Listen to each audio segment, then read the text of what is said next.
Welcome everybody to the first in a series of short talks on Wesley's Britain by Jeremy Black, Emeritus Professor of History at the University of Exeter, and also a visiting fellow with us in the Oxford Centre for Methodism and Church History.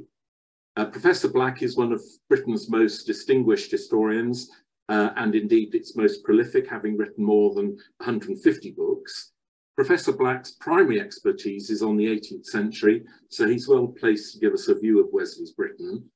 In this first talk, he's introducing the politics of 18th century Britain. So Jeremy, over to you. Thank you very much. And can I say, for Wesley himself, insofar as we can talk about what was in his mind, but of course we do have correspondence and we do have writings, he was very well attuned to the political environment. He was well aware that politics had been absolutely decisive in securing the Protestant both succession and ascendancy, and he was aware that the nuances of politics within the Protestant ascendancy were very important to the fate of the church and of the laity in his life. So that being the case, I think it's worth saying that when we are thinking about Wesley, we should not detach him from his political background. Now, what then is this political background? There are several ways we can look at it. And of course, the general tendency, and I'll be frank, it's one that I sometimes have fallen into, but the general tendency is to take Wesley and the Britons of his age into a context which was simply that of Britain. This would have made very little sense to contemporaries, particularly, in fact, to Protestants aware of change in the Protestant world, who were especially interested in developments in Germany. But also it makes very little sense from the perspective of where we are now. Because where we are now means that we can adopt a comparative context in which we can see both developments within the British world and also developments more widely in such a context. So within the British world, we have the obvious point that in Wesley's lifetime, you have the permanent sundering of that world with the American Revolution. This is unprecedented. It lasts, it creates very different contexts for the conduct of Protestantism and indeed eventually of Methodism. And it is an aspect that we should be aware of because everything one says about Britain could be reconsidered by thinking in terms of the British world. Secondly, we have the context of other countries. Now, most specifically, Europe. It is not the case that the British were unaware of Europe, nor that people from continental Europe were unaware of Britain. When you think about some of the major continental figures of the 18th century, whether you're thinking of Voltaire and Montesquieu, or whether you're thinking of Haydn and Mozart, all spent time, in some cases considerable time, in Britain and had a view of Britain. The British themselves, as a result of foreign policy, and they were very active in warfare on the continent, as a result of trade, as a result of newspaper reporting, all of those were such that they were fully cognizant of what was going on there. And from the perspective of today, many of the trends that we look at when we consider the 18th century, whether they're ones of specifically to do with political development or whether they're ones in terms of political context, whether one's thinking of public space or enlightenment, for example, all of those were written across a backdrop that was not restricted to Britain. And indeed, one can take this further. As far as whatever we might mean Britain to be, there was more similarity, for example, between London and Amsterdam than obviously there was between London and the Highlands of Scotland. there was more similarity, in other words, if you break down the aggregates between England and parts of the continent than there was between England and other parts of Britain. So having made all of those conceptual points, let's now try and add some methodological points, and then we'll add some historiographical points, because history is as much to do with conceptualization, methodology, and historiography, the ways we understand the past, as it is with the specific events that occur. And the best way to address that issue is to actually explicitly consider conceptualization, methodology, and historiography. Now, if we are going to look very much at methodology, we have to accept that a large number of people from the period leave no direct trace. They are, of course, illiterate, but even if they are literate, we only know a limited amount about them. When one's talking about literacy itself, that is a very questionable concept for this period, because the definition of literacy, it varies, but it's often that of signing your name, which is not, as opposed to making a cross, which is not that of a profound ability to think in political terms. Not, I am about to suggest that that is necessarily the case today, but nevertheless, today, with public opinion polls, we have a better idea of what many people thought. And because of that, because we have that better idea, we are better able to talk about the nature of mass politics.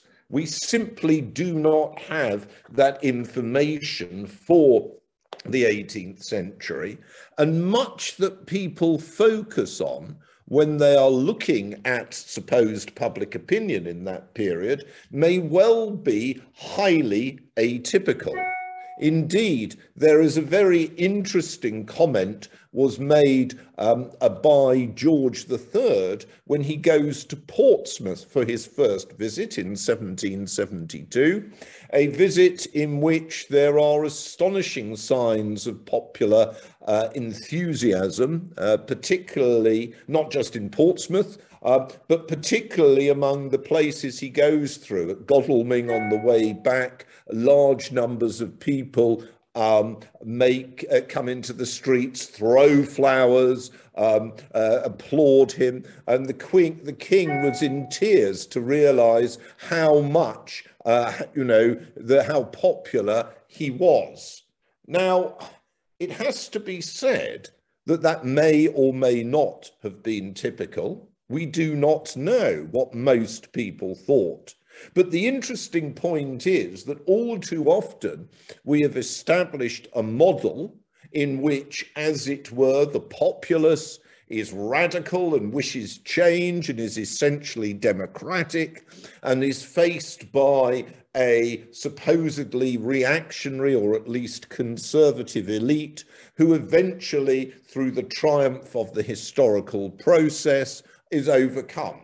Now, that might seem to you a satirical view, but in fact, it's the view taken by many scholars. It would describe, for example, the influential prospectus outlined by John Brewer in his writing on the 1760s. And I think it's fair to say that it describes a lot of the explicit and implicit writings about Britain and British history as a whole for every century, but also for the 18th. Now, there are several things one can comment on here. One can argue, for example, that, the middle classes are in such an account, or the radical middle classes, or the radical intelligentsia, or the populace, or whatever terms you wish to use, allegedly have been rising for century upon century upon century. And they don't really seem to have arrived very much, or they only seem to have arrived relatively recently. If you look, for example, at British politics today, Yes, it is the case that the Conservatives may well be overthrown by Labour, and yes, it is the case that Labour is not exactly populated by old Etonians in its leadership, but you would be completely at error if you thought of Labour as representing horny-handed sons of toil. They more commonly represent trade union and university bureaucrats made fat on the public spoil.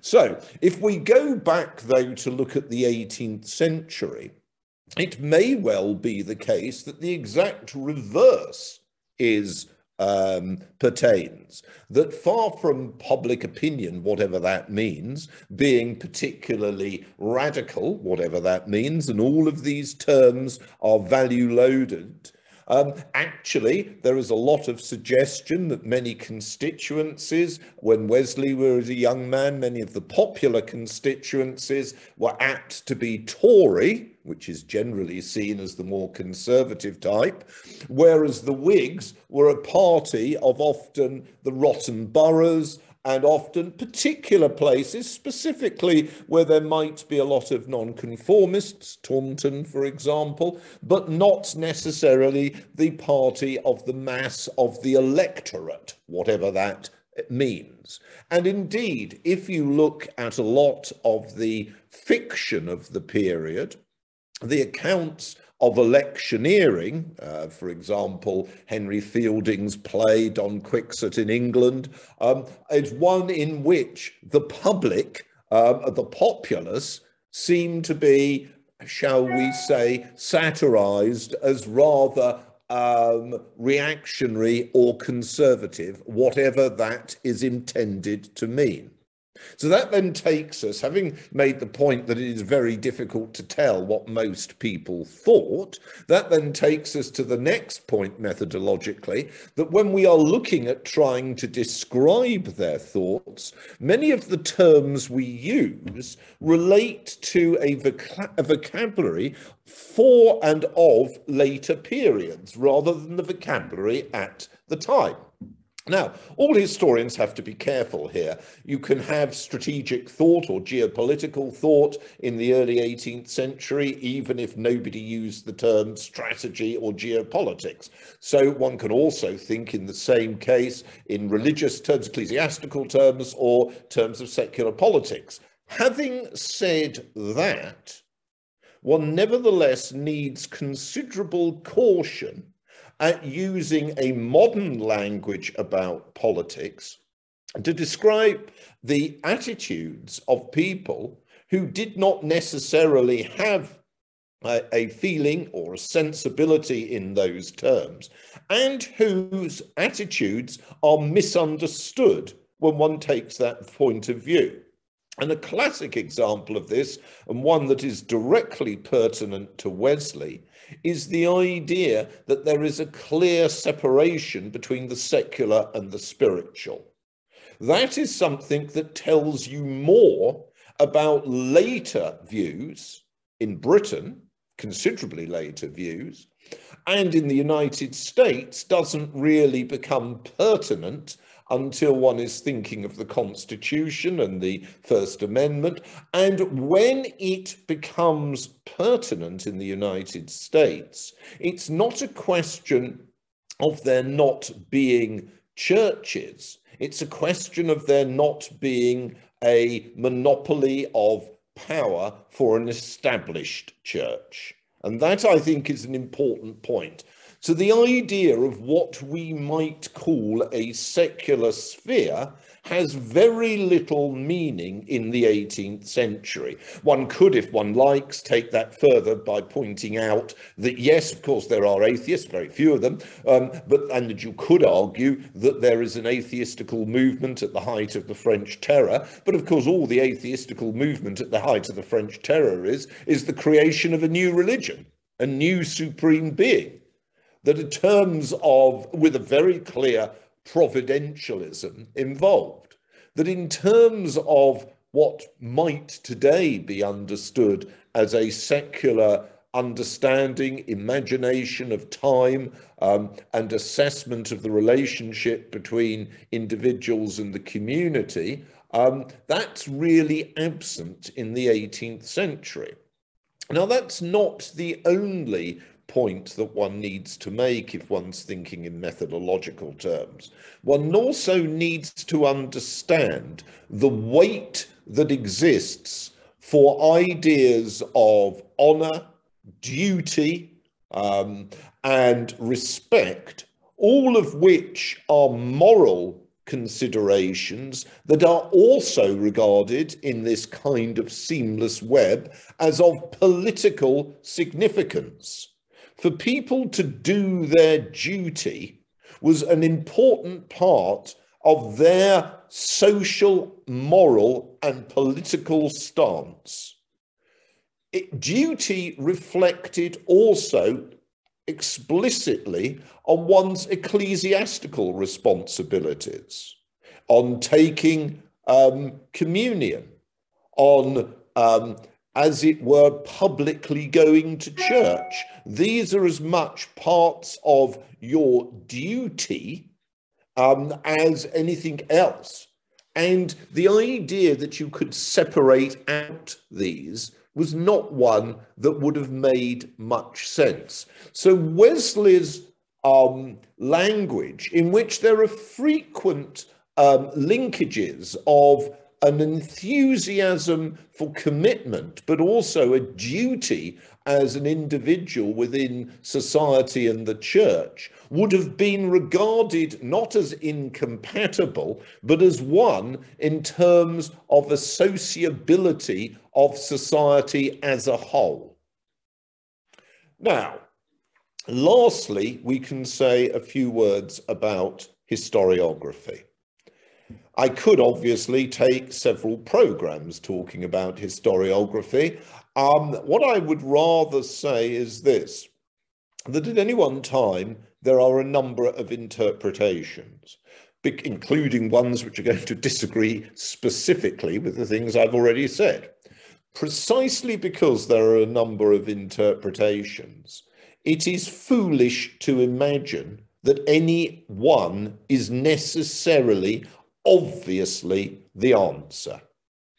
What one should better understand is that 18th century Britain had a public ideology which was to a degree coherent. It wasn't necessarily homogeneous, but it was coherent, but that the practice of behaviour was much more varied. And capturing that contrast is important in understanding what we can about both society, political behaviour, and religious observance. It doesn't mean that because practice varied, therefore the identity and ideology was in some way weaker. That would have been regarded at the time as an absurd viewpoint. Christian apologists, Christian writers, people commenting on social behaviour were well aware that the individual might not be able to conform to the standard offered. But that did not mean that either was necessarily negligent, because the individual was a moral agent with all the weaknesses as well as strengths that was then entailed, whilst the ideology offered in terms of identity and conduct was important as an exemplary set of standards. And again, that is something that helps to tell us a lot about the values of the period. In terms of specific historians, the argument for long was made that there was a dominant Whig interpretation, a progressivist interpretation, often highly secular, not always, that was to the fore in the 19th century and most of the 20th century, and that interpretation was challenged from the 1960s, more particularly first by radical historians who wished to make their name and find a past identification for themselves by arguing that the Whig ascendancy was weak, corrupt, morally negligent, failing to live up to the, as it were, the morals of Whiggery, and that this directly provoked the American Revolution, and also directly provoked radical intentions and movements within Britain. And that argument has been played through into the modern age. The modern stage for that is most frequently the iteration that because Britain was a leading, in fact, the leading for the 18th century slave trading nation in the Atlantic world, therefore that there was something particularly and peculiarly evil about Whig and Whig values. So that's one approach. Another approach could be summarised as a Tory one, though I think one needs to accept that just as the Whig interpretation of history had many rooms in its house, so the same thing is true for the Tory one, and in each case there are many cross currents. For the Tory one, you would see more commonly an emphasis on the strength of religious belief, on the traditionalism of much of that belief, on the strength of conservatism, on the marginality of radicalism. In the case of America, devoting attention to loyalism and devoting attention to the extent that it was a civil war in America rather than a revolution. In the case of Britain, arguing that actually it was to the strength of Britain that one ended up with a sort of ascendancy under George III of a set of interests and values which enabled Britain to defeat the French Revolution and Napoleon and to offer a better prospect for both Britain and Europe for the 19th century. So there is a Tory triumphalism to match the Whig one and the radical one. Now, all of these are of interest. I think it's fair to say that the Tory one makes more sense of what eventually happened.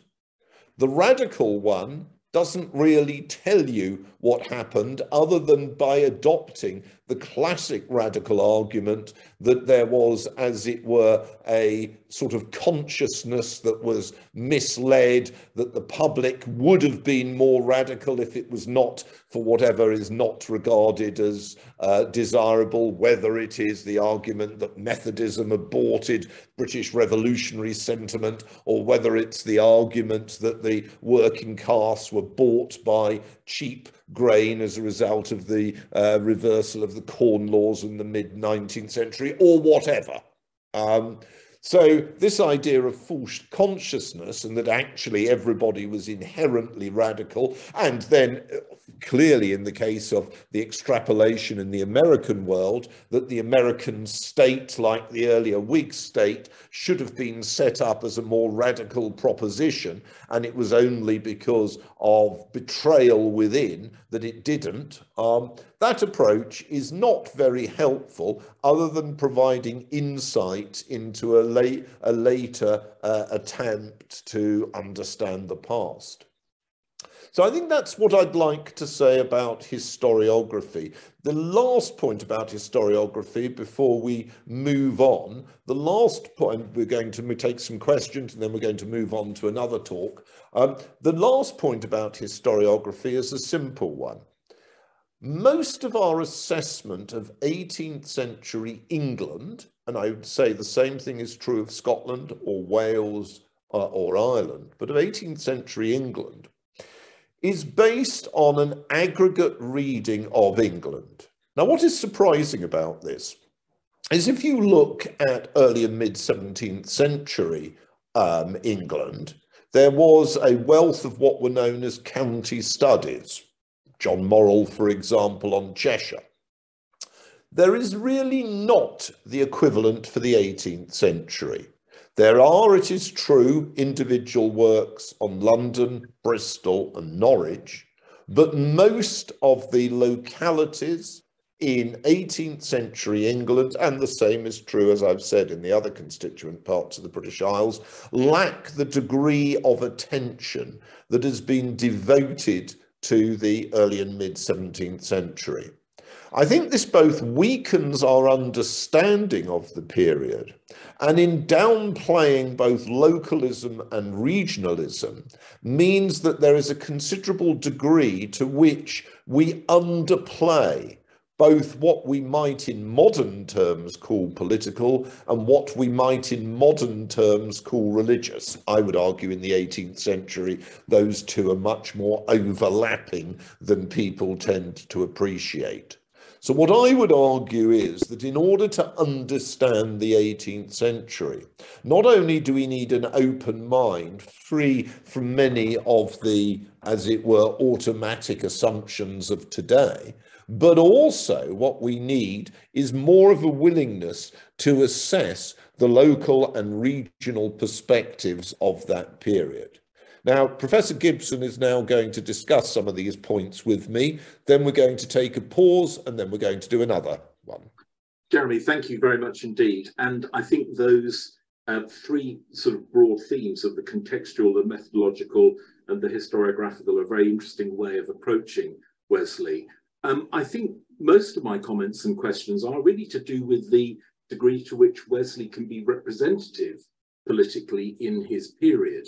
One of the areas where, or one of the occasions in which Wesley emerges as a very sophisticated political thinker is with regard to the American Revolution, on which he has, of course, his famous reversal with the sympathizing with the colonists up to the point of 1776 when they take to arms, and they from that point on he condemns them. I wonder to what degree Wesley is representative of a wider public in having a degree of sympathy for the colonists until they seem to breach a constitutional boundary.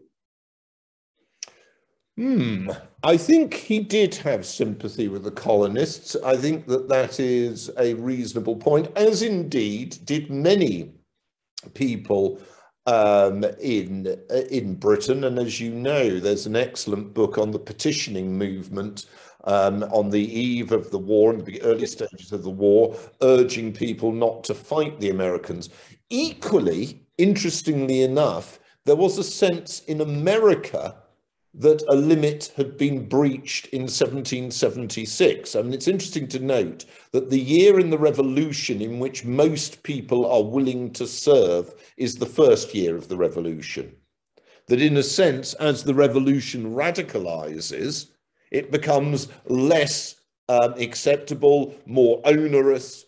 And I think it's fair to say that going for independence, and in the case of the revolutionaries in 1778, allying with France were red lines, if you want to use those terms. And as far as these red lines were concerned, I think what I would argue is that in particular, Wesley's inherently, like most people in Britain who were not Jacobites earlier, could be described as a patriot. He took genuine pride in British victories, not just in the present, but in the past, as you see in his history. In fact, I think it's a very strong theme in his history. And therefore, for him, the alliance of the American patriots with the French in 78, the Catholic French, with the Spaniards in 1779, the joint attempt of the French and Spaniards to invade England in 79, this was totally unacceptable.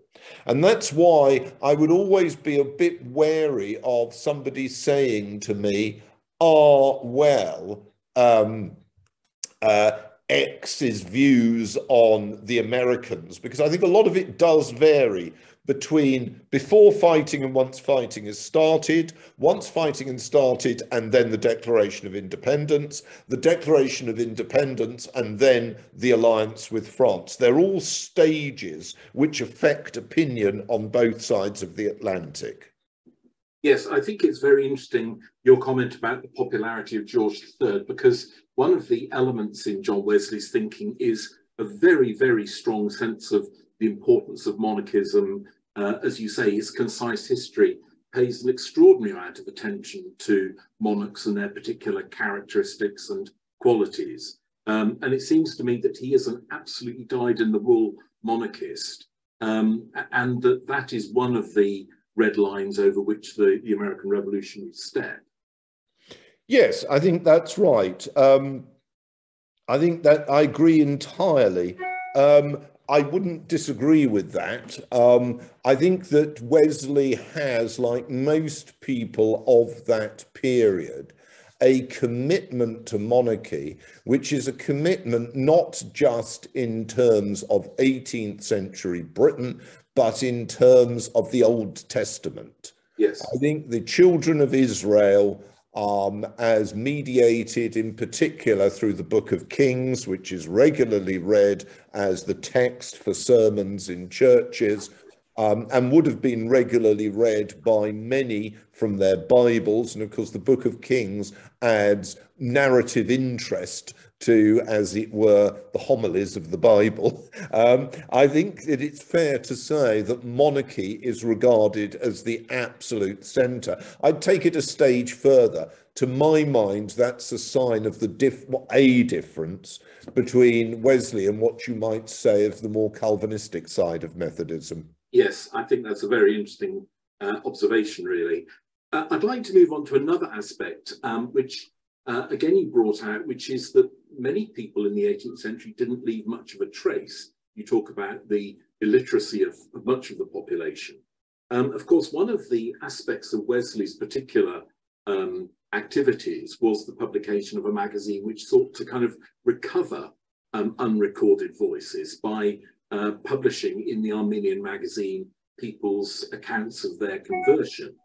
And it's quite clear that Wesley is very interested in the experiences of ordinary people. Now, this seems to me to be a kind of double-edged sword, because on the one hand, he wants to recover the experiences of ordinary people. On the other hand, he's very wary of mob action and the collaboration of people together to resist the government. And in this sense, he seems to have an ambivalent attitude towards ordinary people. Do you detect that in Wesley's thinking? Yes, I mean, what I would say is that's more commonly the case with, I think, most discussants in the 18th century. If you think, for example, about the argument about the moral economy of the crowd and sympathy towards rioters who demand a fair price for grain, you know, as in Newcastle in 1740, I think that is very, very, very conditional. I think there is very, you know, there may be sympathy, but they don't really wish to identify with rioters. I think that, and I think it's fair to say that there is a social reluctance to follow through some of the implications of, shall we say, more popular Whiggery, exactly as there's to be in America after 1775. If you look at state constitutions in America, they're not exactly democratic. Yes. The third and final topic that I'd like to just draw out from your introduction is this idea of secularism and secularization, that there is an interpretation of the 18th century which is extraordinarily secular. But Wesley in particular was remarkably, well, unsecular. Certainly his view of the world was absolutely providential. He believed in witches, he believed in the existence of the supernatural, both in another world, but also intervening in this world. And this is an aspect of Wesley that I think people find most difficult to connect with, because it seems so distant from the 21st century. And yet it's pretty common in the 18th century to find that absolutely direct providential view of the world and of its relationship with God. Do you have any thoughts about, again, how much that is fading in the 18th century, or is Wesley absolutely representative of the population at large? I think Wesley is representative of a general view, but it's not always followed through in its theological fashion. So what do I mean by that? For most people, if you fell down and broke your leg, it would have been in some way or other a result of fate. Now, you could take that view and very much focus it on, well, that's your fault, you blasphemed 10 minutes ago. Yes. Or you could just take a less specific and less, as it were, direct economy of cause and effect, you know, the absence of a Newtonian view of providentialism, as it were. Yes. But I think you're right completely that providentialism is really important. I don't disagree with you for a second. And I think given that that is the case, Wesley does not appear as atypical as he might seem to modern commentators. Let me give you an example. In my large biography of George III, published by Yale University Press, there are many references from George's correspondence to views that can only be regarded as providential in terms of God's favour or lack of favour to Britain, particularly during wars, specifically the War of American Independence and the French Revolutionary War, that George himself supported days of prayer and the Proclamation Society against blasphemy, precisely because he believed that the days of prayer represented an opportunity to intercede for a better providential outcome, whereas the latter would offer a form of conduct which led to less direct hostility. All right? So yes, George III is not generally bracketed as a providentialist, but actually he was. Yes. And given that George III was the figure that picked the bishops and took great interest in that, I think it's fair to say that he is not a marginal figure from the point of view of the authority and sentiment of the Church of England of the time. Yes, I think in some ways that brings us back to the earlier point about one of the rationales for Wesley's monarchism, really. Jeremy, thank you very much indeed. It's an absolutely fascinating account of the 18th century, and we'll look forward to future podcasts in the series. So thank you very much indeed. A pleasure.